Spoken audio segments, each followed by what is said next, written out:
Hello everyone, now I will show you how to set up your D-Link router. And before I start, I would like to remind you that if my video helps you, please support my work. I send half of all donations to animal shelters. All the details are in the description below. So, the first step is to power on the router. Take the power adapter. Connect one end of the power adapter to a wall socket and the other end to the router.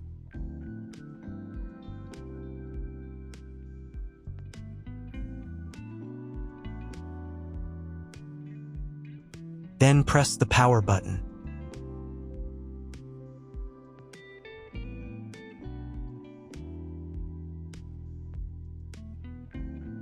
Once it's on, an indicator will light up. It may take a few minutes for it to completely turn on. Next, connect the cable from your broadband provider or from your modem to a special internet port. This port is often called WAN and is usually a different color. Each cable should be inserted until it clicks into place.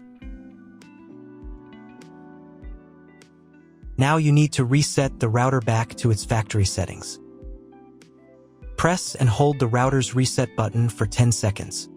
Wait until the lights on the router start to flash. Sometimes, this button is located inside the router casing to prevent accidental presses. Use a thin object to push it down.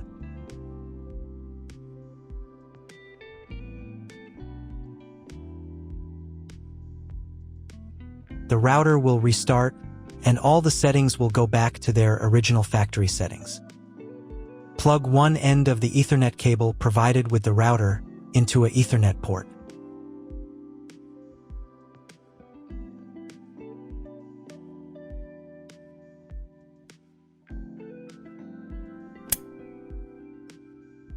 Plug the other end into your computer or laptop's Ethernet card. Please wait a few minutes for connection. Great, the router is now connected to your computer. Now you will need to set it up. But before we begin, I will demonstrate an alternative way to connect the router if you don't have an Ethernet cable or your computer doesn't have an Ethernet port. Just connect the router to the power adapter and the cable from your internet provider.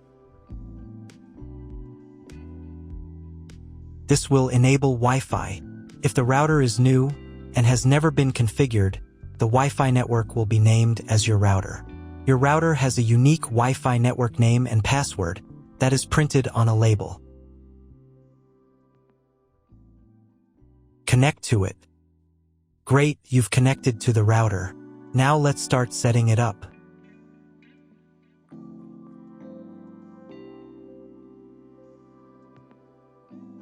First, open your web browser and visit the URL you see on the screen.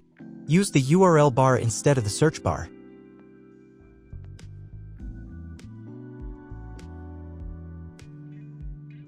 At the beginning, you will see a form with a login and password. Usually, it is admin and admin.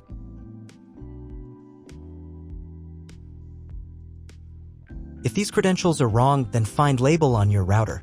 The credentials are often printed on the bottom of the device.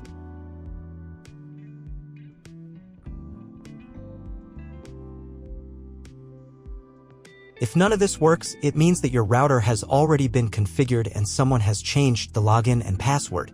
If you can't find out the login credentials, just reset the router to factory settings.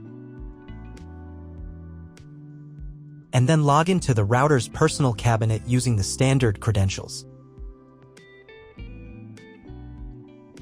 If your router settings do not look like mine, it means that your router has a different firmware. I made a video for every firmware type. You can find all the links in the description down below.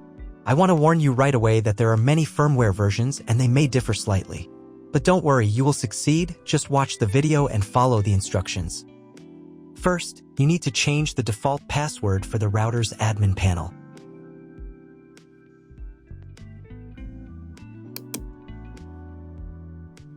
Now log in to the router's admin panel again using the new password.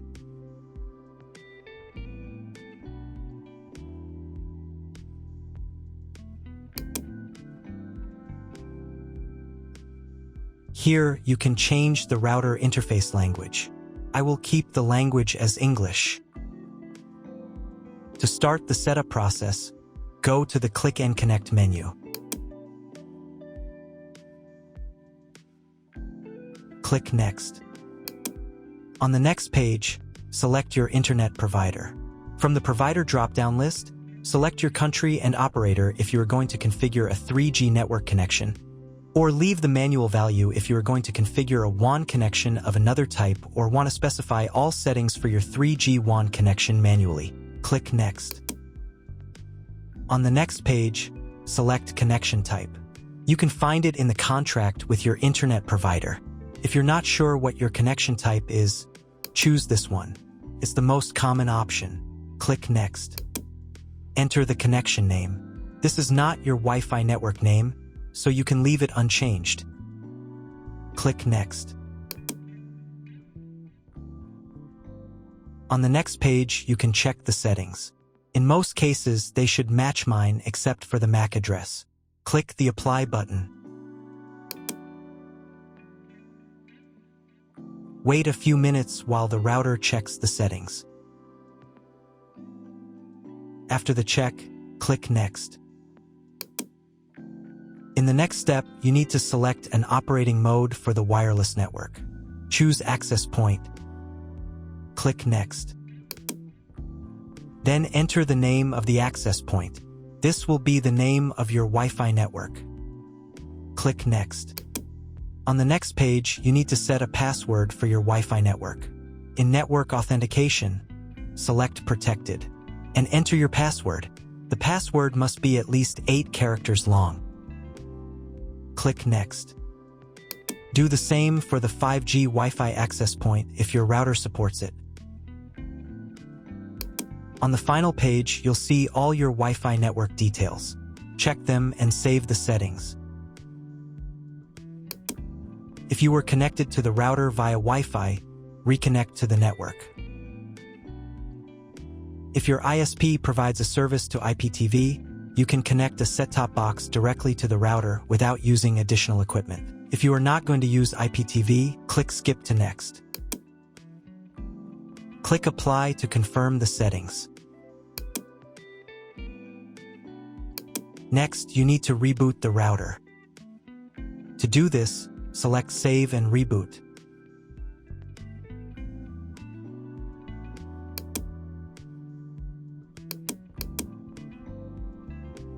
Wait a few minutes for the router to fully restart. Now check if the internet is working. Just try to Google something. If there's no internet at this stage, call your internet provider. They will tell you your connection type and what other settings need to be configured.